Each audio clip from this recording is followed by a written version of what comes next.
Right, we are live here at Karaka. Cam Bray, hello to you, my friend. Paul, how are you, mate? Very, very well. We're a little bit off centre, actually. I'm not sure. We'll leave the camera like that. That'll be fine. Here in beautiful New Zealand, mate. Beautiful part of the world. It's not bad, is it? No, It's the sun shining, so that's the main thing. To get a lot of people out here today on a beautiful day like today. The weather has been a little bit trying here in New Zealand the last couple of days, but today's a cracker. Yeah, winter's certainly arrived. Further south, we've obviously had a lot of snow in some places, and there was snow further south, and we've also seen quite a bit of rain up here yesterday. So pretty good the way it is now. So long may it continue. It's a huge sale. Making sure the audio is working properly. It's a huge sale, means a lot for so many people, especially Woodlands and Alabar, I suppose, your main two providers of stock, but there is so many other people here involved in this sale. It's pretty important to NZB too, just quietly. Well, so.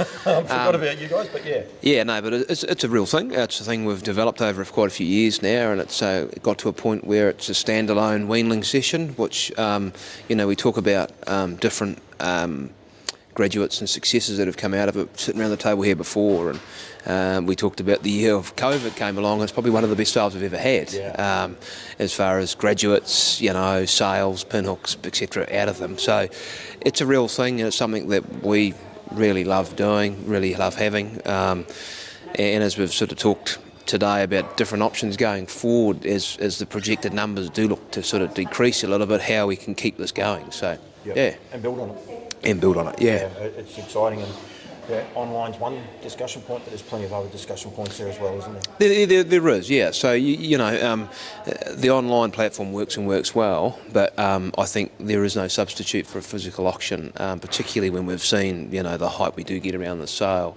So as an auctioneer, I don't like going to online sales. I like to have the actual sale process. I feel as a purist is a lot better with an auctioneer. And one of the big things about it, you come here and you are at a sale, like if you're a sale Nazi, it's almost like your home, if you know what I mean. Like it's a place that you want to be to, because it's just a beautiful place with such a great feel about it. It gets you in the sale mood, if you like. Yeah, and it's one of those things that when you're in a physical auction, it's you're playing a little bit more on the emotional strings of people, where we've seen even with buying behaviours even at the sale grounds now, we see people now bid online while here on the sale grounds to try and take the emotion out of it. There are plenty of people watching. Jared Alton, he's one of those guys. I think he experienced it for his first time last year. Was it last year? I think it was last year he came out, and I think he was blown away by it, and really got involved too, actually, in the end of it. He put his hand up quite a few times. Yeah. But he was blown away. You stay at the Doubletree, enjoy the hospitality there, and then it's a unique experience, and I try and explain to harness people, put it on your bucket list. It's so much different to going to a race meeting, if you like, and where you come here and there's so many like-minded people. If you are into sales and looking at pedigrees, understanding horses, it's like that, but it's also a great way to meet people and build relationships. Yeah, exactly. And we're pretty blessed here to have the sales complex we do, the size of the sales complex and the amount of space we have too. It is quite a nice environment out there at the moment with the trees and the leaves, and it's sort of always been painted as a real autumn thing. But again, it's probably outside of Yearling Sale, it's probably one of the biggest, single most non-racing probably events in the racing calendar, which is a really important thing for our participants, if not new people, new owners, to try and engage with people. So it's an integral part of what happens now in racing. Yeah, and it's so integral for New Zealand harness racing as well, and we'll touch on a few other things. Before we touch on some of the weanlings, if you like, some of the lots to look for, and not necessarily going to have highlight lots. I'm not going to pin you down to that, because I think that gets a little bit tricky. It is also a great weekend. Well, it's too hard for me to determine that. I like them all, Paul. So as you know, they're all very good for their own different reasons. So highlight lots are going. There's some lovely pedigrees, some lovely Yearling Sale pedigrees, but it all depends on what you're coming to do. Well, okay, we'll start up. We'll worry about the other part in a minute, because we can go a little bit longer. And it is, Andrew was just saying there before, when we're sitting down just having a coffee and talking about things, and you were saying about the online part, and some of the greatest purchases, like under $1,000 and just over $1,000. But then there's been other purchases that have been well over that probably don't get as highlighted as much. They're still good buys. They're still, the bargain buys. So it doesn't depend on what you're after. If you're the person that wants to go and buy a horse, race it, and then keep it as a broodmare, it's a huge opportunity to buy a well-bred filly, especially. Well, and there's a number of fillies in the catalogue this year, probably more so than we've had for a while. But you generally try and break down your buying bench into certain aspects of what they're trying to do. Your pinhookers, you've got guys who are we do call it there before end users, so they're guys that are buying to race, or buying, and then you've got guys who are buying specifically to trade. So they're not a pinhooker through a yearling sale, but they're buying to break it in to specifically sell the horse. And then you generally have, and we haven't had them for a while, but we have had in the past, the old guy come here to buy a specific filly for the purpose of a broodmare. Yep. Now, as you remember, one of the last purchases Charlie Roberts made was at a weanling sale when he bought a weanling filly as a broodmare potential. Yeah. So that's a very long-term option. But again, these sales now have such a various array of pedigrees and various options. And when we talked before, we had guys that were end users that had made a lot of money. We had the Oaks Quinella, I think, of last season, which was bought for the grand total of $4,500. I think it was above 4. I was going to say under 4. It's about $4,500 for 2 horses, which then went on to Quinella New Zealand Oaks. And then we've had guys that have bought horses for less than $1,000 and sell them for over 6 figures. So it's a great game that we play. There's a lot of risk in it, as we all know with bloodstock. But again, there is always that opportunity to get that. Again, I'm going to double down on that again. Horses like Sinbad they were bargain buys in the end, but they weren't super cheap. No, he was 50 something, I think, from memory. Yeah, but went on to be a great horse. Yeah, exactly. So there is that side of things as well, and sold for 6 figures, to the US as well. So so it's not just you've got to find that little cheap bargain buy at the end of the day. There is some high quality horses that come out of the sale. Yeah, well, and you're always going to get that when you have the level of like the vendors we've got here. Two of particularly the big vendors here, that they can only take a certain amount to the yearling sales, through staff or facility restraints or whatever the case may be. Woodlands will have 50% of their product, and then Alabar, because of where their stud is based, it's so much harder for them when it gets really wet and that where they are. So they'll sell 3/4 and keep a quarter to go through the yearling sales. But all their horses are for sale. Yeah, and they're genuine yearling sale pedigrees. And there's plenty of people out there that can contest the fact that you can buy a horse here tomorrow and it can go through and fit in any sale ring in Australasia and probably do quite well out of it. Yeah. And that's Jamie was saying that last night. Basically they've got yearling sale pedigrees. It's funny, isn't it? That's probably the unique part. That's probably what attracts you, because there is so many people that do come, because there is so many different aspects that you can buy a horse off. Like the dead set pinhookers, put it back through a yearling sale. As a weanling, you've got those long-term people, like you said, the people that want to buy to race. You then also have the guys that want to buy a horse at a cheaper rate, raise it, break it in as a yearling, get it going and sell it at them. And then you have the people, like a Gene Feast and those people that buy quality stock, race them, and then well, and I think if you're running an effective racing business too, you need to be involved in every aspect of the market. And like Gene's bought some very nice horses out of these sales over the years. We talked about Sinbad before. There was another horse. What was his name? Cyrus. Bought a yearling out of the sale quite a few years ago. There's 2 this year. Yeah. So again, there's 2 opportunities, 2 well-bred yearlings too. For whatever circumstances they didn't make the yearling sale. So there's plenty of opportunities through this catalogue, and if you can't be here and you want to be involved, it's definitely not too late to register. And as I say, we've got a parade here today from 1 o'clock onwards here at 1:30, and then so there's going to be plenty of people on the ground to be able to see all that parading. So you'll be able to get notes, etc. And online bidding now is just the way of the world. Yeah, get in touch with anyone that's either associated with NZB. It wasn't branded NZB, but of course some of the better stories. Horses like Copy, that was sold as a weanling. Hard Copy for the Kiwis, or my Hard Copy for the Australians and West Australians. They were weanling sale purchases. Majestuoso, Maestro was a weanling sale graduate for you guys. I'm pretty sure he has to be, because he's only a 4-year-old. So Maestro. Maestro, is it? Yeah. The NWA, the trotter, Alabama have got a full to this horse in the sale, but these horses are purchased as weanlings. I mean, it's not like these horses are here that are no good. Moti Racy Girl, who placed in the Group 1, ran second in the Group 1 on Friday night at Auckland, was out of the sale.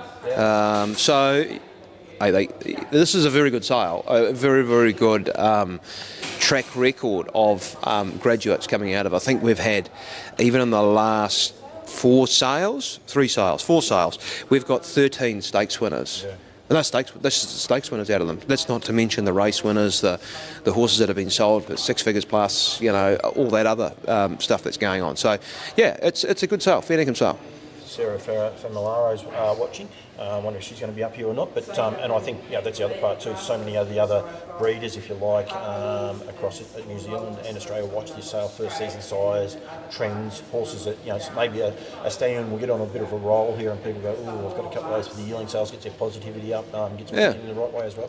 Yeah, well, it was always this sale really, when we talked before, grew out of necessity for these big studs with standing new stallions. So, and it's just naturally progressed, and now we have probably to a point now where the stallion market has probably just a little bit of heat come out of it, especially for these guys. So they haven't stood new stallions for a day or two. They're at a point now where the stallions are actually, getting well patronised without a lot of their own use. Yeah. So, and the only reason why the numbers have been trimmed back is just because it costs. Like, it does cost a lot of money to carry. Whatever we talked about originally, 130 broodmares, year to year. It's quite a significant expense. We'll keep this going as in its entirety, because I think the old format we used to have, the all age, to be fair, Gavel House has probably has stepped into that. 50% of that. Well, it's stepped into that market because you're not going to hold a racehorse to winter to sell it. You're going to sell it that next fortnight if you want to. And a broodmare, well, they're quite challenging at the moment in a market that's probably just a little bit depressed with the breeding game. So, Gavel House is the best place for them, to be fair. Not this year, but it's funny you say about the stallions. It's also a unique way for the studs to put their stock out there. 2 years ago we saw the first of the Captain Crunches. Of course, the first time we got to see the Seasides were here. Actually, the Sweet Blues were also through this sale as well. So the first time people got an opportunity to purchase these horses in the Southern Hemisphere were here as weanlings. I think it's only Elite Stride, Zenith Stride will be the first opportunity. I think, didn't I watch? I watched a thing yesterday. It's his second season, is it not? Zenith Stride? Zenith's first, Elite's second. But no, but there's no other first season sires represented. No, I don't think so. No, not this year. No. So it's just the way it is, mate. In years gone by, as I said before. So one of the bigger numbers where the numbers did jump quite significantly was in the days when Woodlands first stood Sweet Lou. Yeah. And I think Andrew said there before that we had 60 to the horse the first year, and 30 of them were their own. So, they had to market those weanlings and get them out in the marketplace, and again, you had to have people see them.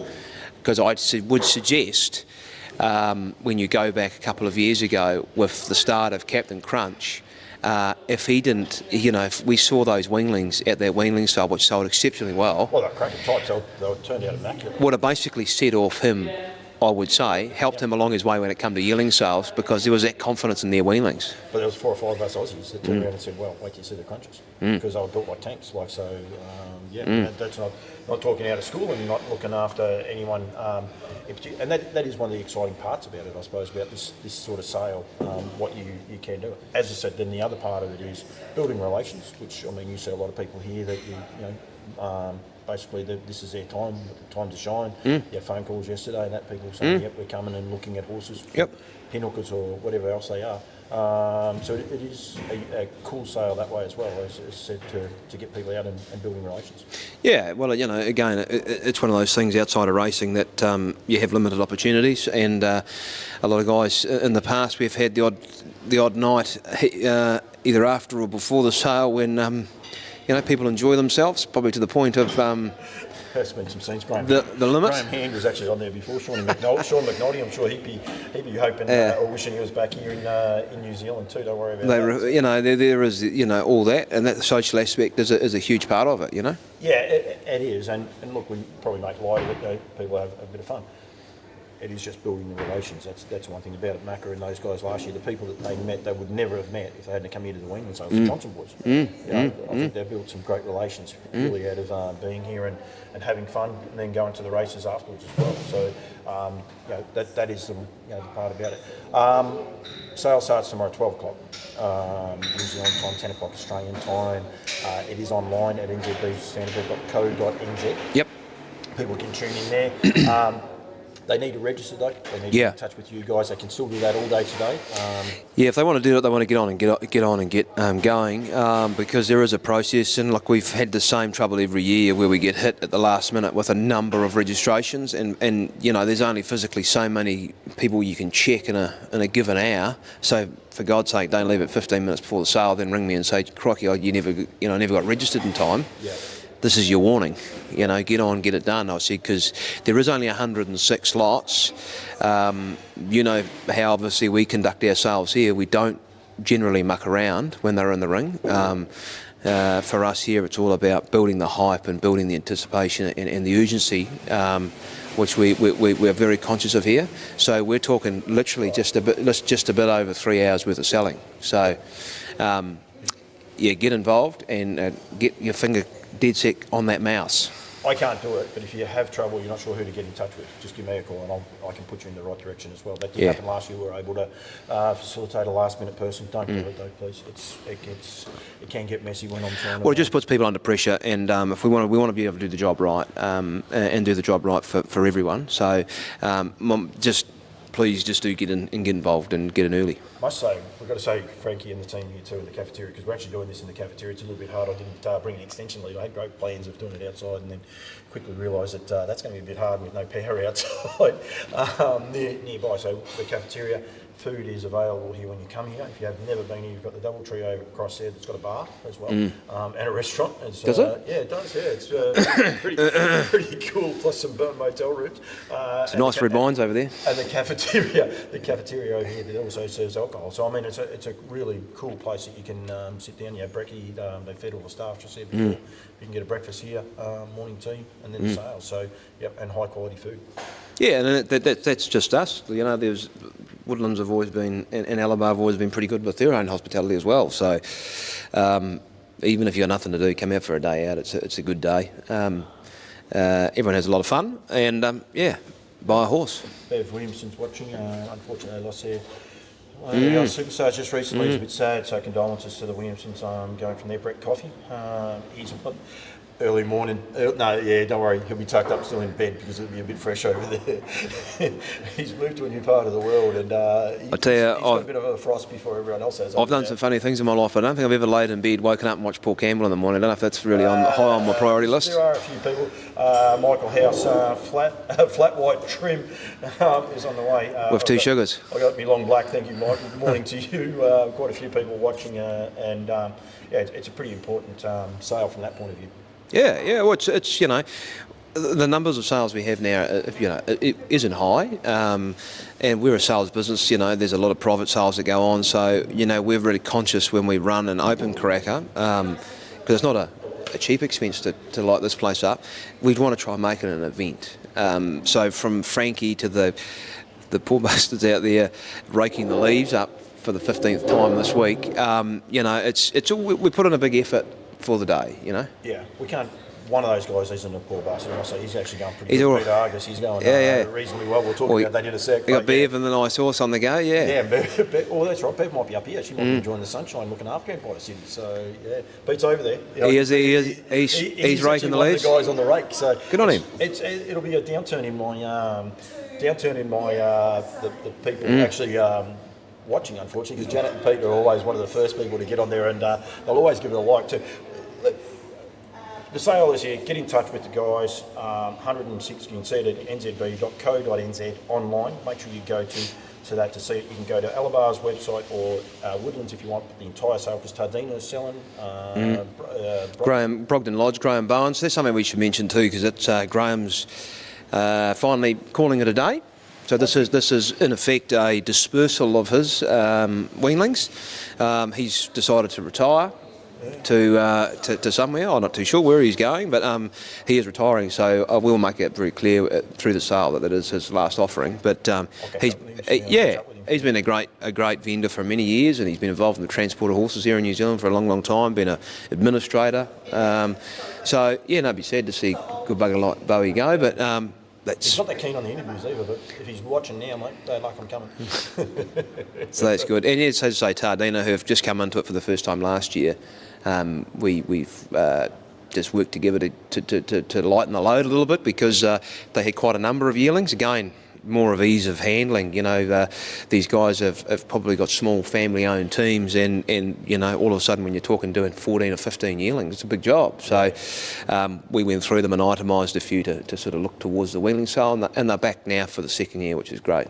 Yeah, and before we step off this, you just got to remember horses, as I say, like copy that, my hard copy or hard copy.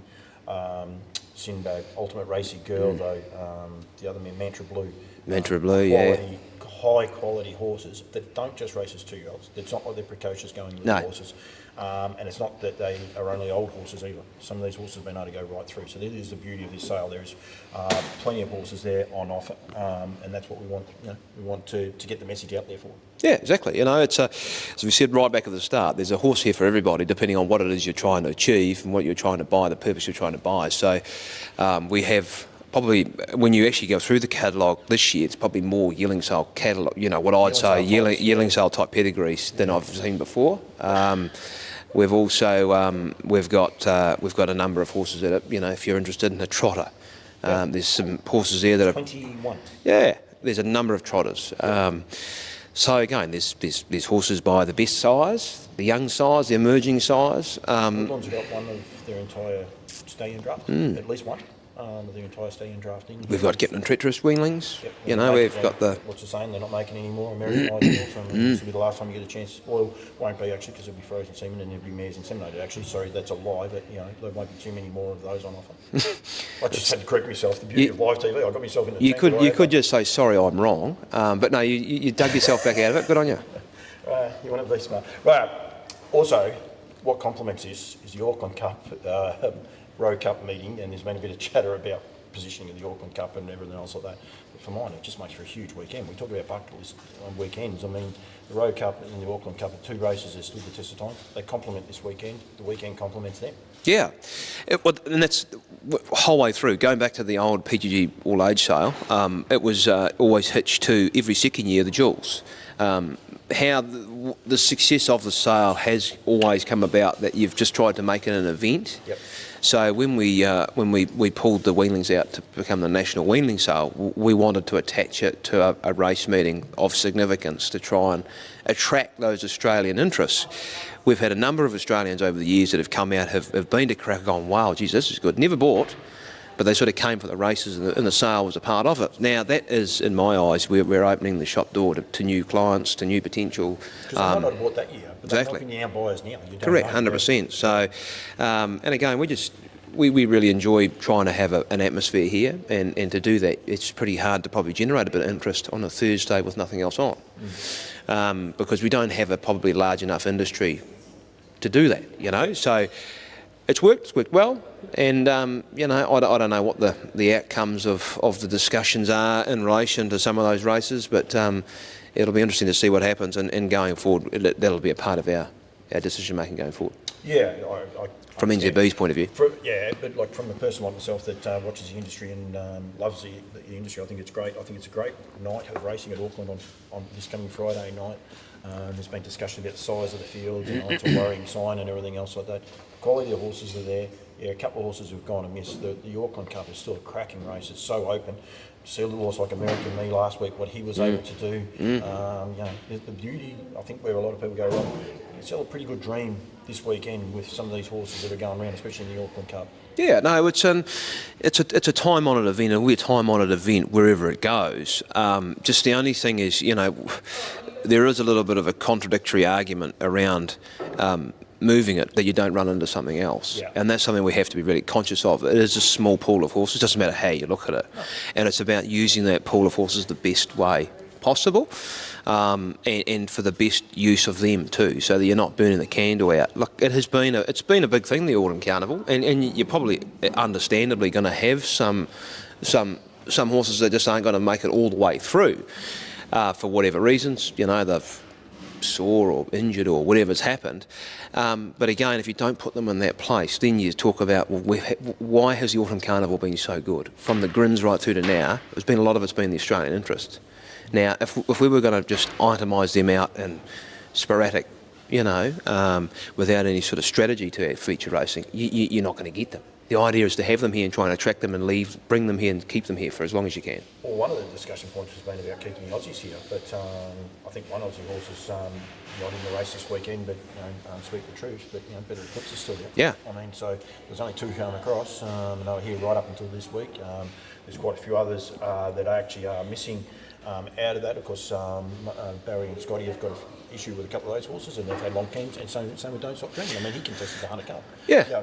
They've been up for a long time. That's still going to happen. That's an issue with changing the season. Yep. We've almost created this by changing the season now, because they do have to be up for a long period of time, and the way that the feature race calendar is stacked both internationally and here at home means there's a lot of different events in a short space of time. I remember listening to a podcast I think you did with Clayton Tonkin way back when, in the very, very, very original change, and he said, these horses aren't motor cars, and there's only so much tread on a tyre. If you want to use the motor car analogy, you can't go to everything. No, they've changed their business. And I think that is very, very clear that once upon a time, probably the way it was sort of staggered, you could compete in almost every major carnivore race. Now I think you need to be a bit more selective of what it is you do. The world's gone. That's what they think. And look, we no longer have our Oaks and Derbies in the middle of winter. No, and we can talk about that for a long time, but a horse like American Me won his first Group 1 race at the end of last season. I think it was December, I don't think it was January, anyway, it doesn't matter. He's a horse on the up. It was in the Karaka Cup, wasn't it? Yes. Yeah. Yeah, it was his first Group 1, it was Sarah's first Group 1. Yeah. And I think Brent and Timmy's first Group Might 1 have as been, well. So they recently trained 500 winners. They're in this race up to their ears after last week, winning the Roy Purden race and all the rest. Great stories. Celebrate these stories. Enjoy these stories and celebrate them. Don't turn around and say, this race is in a worry. Hang on. This is a time-honoured race. These guys have targeted their horse for it. They've missed some of those other races to target for this race. Celebrate it, and we need to do it. Ultimate Meteor, horse in rare form on the South Island. He's starting to go that way. We've got to celebrate these races and pump them up, and then Better Eclipse. Job that Greg and Jess are doing, promoting the industry on both sides of the distance, right around the world. This horse is, he's flying the flag for him, going absolutely enormous as well. So I don't want to hold you too much longer, Cam. There's 2 races I want to touch on. The Roe Cup, Just Believe, absolutely outstanding horse. Anyone that's in New Zealand needs to be Roe Cup, not just come and see. I hate this us against them or this against that. No, you don't. You love it. Lyell Creek. I'm a Kiwi. Most people think I'm a Kiwi just because I say we. No. Us Kiwis don't think you're a Kiwi. But what I was going to say, you throw me. Celebrate this horse. Don't turn around and say, is he better than Lyell Creek or not? Right at the minute, Just Believe is the best trotter we've got in the Southern Hemisphere. He could be one of the top 10 trotters in the world.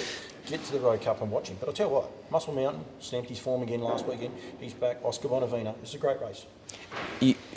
The thing is, you can't compare horses from generation to generation because, not to take anything away from any horse, racing's continually evolving and changing. At the current period of time, Just Believe is probably a horse of his time. And he is a very, very impressive trotter. And again, I echo exactly what you've said. If you're around and you like to see good horses go around, you probably won't see a better one in the next wee while. No, he's done an awesome job, and I think well done to those guys. But it is a great field, of course. Love and the Port last year's winner for Bev and Phil. Be a nice tonic for them. They've had a mixed sort of week. We'll touch on that in a second, though. But no, it's a great little field, and it's going to be terrific. And that's at 8:54, so that's 7:54. So about 6 minutes to 6 minutes to 7. 6 minutes to 7. That will be the other race that I did want to talk about. We'll talk about Peter Argus, but Empire City, Paramount Kiwi. The job that both these 2 young trotters are doing. So good for Pete. He's a groundskeeper here at NZB, and takes a lot of pride in his work, but pretty chuffed about his horse, I think, right at the minute. And he is dubbed now the outdoor team's horse, because obviously... They've all claimed a bit of ownership, have they? Yeah, we'll see Pete, every time it wins, Pete puts on sausage rolls. So the outdoor team, they've had a guts full of sausage rolls. They've had a guts full of sausage rolls. Bit of caviar or something. So, he's doing a lot of shouting over there at the moment, which is good, and good on them, because it puts a bit of rivalry even amongst the team here, because obviously the Bloodstock boys are heavily involved in different horses. You guys don't get the sausage rolls? No, well, especially in Christchurch, we don't know. But it's good. It's good for Pete and Janet. It's quite a good story. And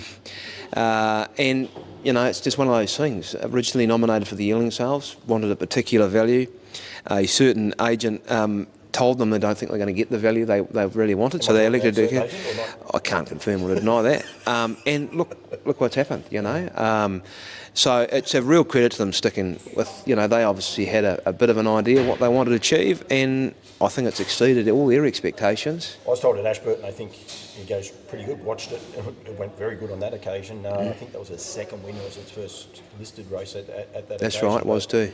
Yeah, it just got better and better. And you know, Nathan, Maddie, and Brad all had other drives, so they said, you know, Ricky, you can drive this one. And you know, I think that's the other great story about it. Ricky made back on a really good horse and enjoying this ride as well. So you know, I think it's awesome. It is, and it's good. It's Paramount Kiwi's no slug either. No, you know, doing a great job. Matty White doing a good job. Awesome drive last week too to look after the horse. So it's a dual harness million winner. Yep.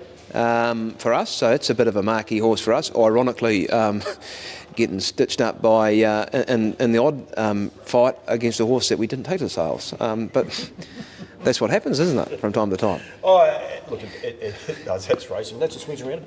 Get back to here. That's one of the things about it. You're going to find a diamond in the rough. Someone's going to find a diamond in the rough. There will be one that 100 people can't see, or 99 people can't see. One person's going to see something, and they're going to be able to hang their hat and say they saw this. This is why it was a good horse. That's what's so intriguing about it, game.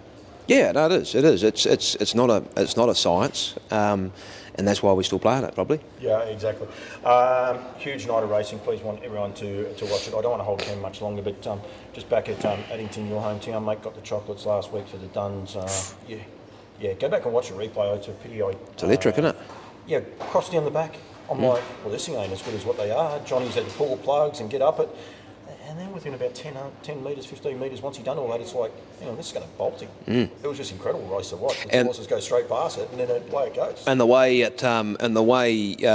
got to the lane, he obviously had a bit of confidence in the horse because he didn't bother with the lane. He just out and gone, you know. So it's good.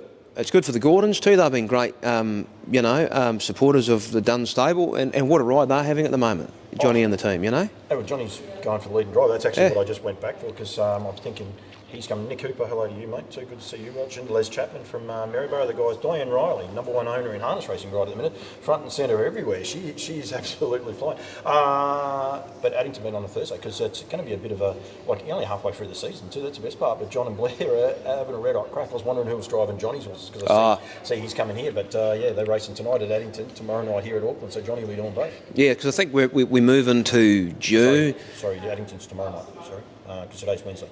Yeah, so we move, I think it's June, we move into the new strategy with Entame where they go to the Friday night lights, where they will actually, there'll be more often racing both on the Friday night.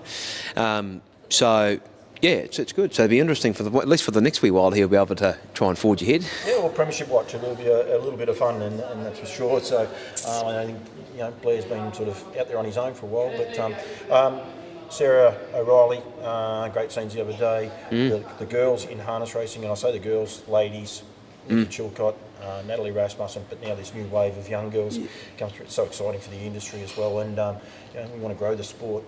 So many ladies are already involved, but we get more ladies involved, the sport will just keep evolving, because with the girls come the boys. That's what yeah, that's very true. But again, it's about just celebrating our successes, and I think in the past we haven't been great at it. And I think there's something we can do a lot better at, is celebrating our success, because we do have a great industry full of great people, and we just need to tell those stories and let the world know how good our people are. Yeah, absolutely. Cam, thank you. Anyone wants to get involved, this is basically a shameless promotion about the Weanling Sale, and that's what it's for. I do Over the Ditch with Matty Markham, that'll be back next week, and Johnny Turner.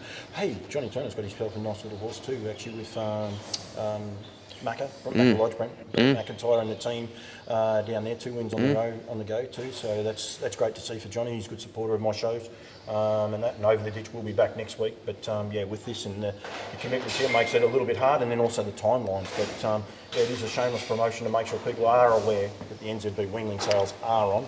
We're going back to Australia in the morning. Had plenty of Aussies tune in the morning, which was good. But we just want people to be aware. Starts at 12 o'clock tomorrow, Thursday. 10 o'clock in Australia. Go to nzb.co.nz to watch the live stream, but contact the team to register. Okay. Today, don't leave it too late. Get on the phone now. If you're watching this now, we hang up.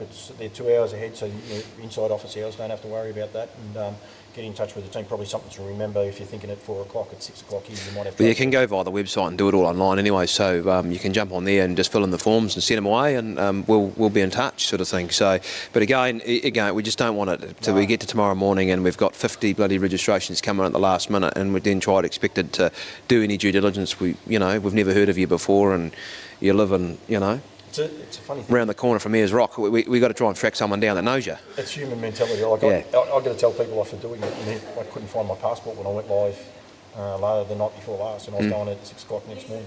I still hadn't found my passport with about 6-7 hours to go. So I don't know why we do it as humans, but we're very odd the way we do it, I must say. This bloke's a very organised person. He gets a bit frustrated with me from time to time about how unorganised I am. Would that be fair? Yes. Cam, thank you. Good luck tomorrow selling. Good luck to all the people selling horses. Good luck to all the buyers as well. And we look forward to a great meeting at Row Cup. Thank you very much for having me, mates, and thanks for contributing to the show all the time as well. So really do appreciate it. No problems, mate.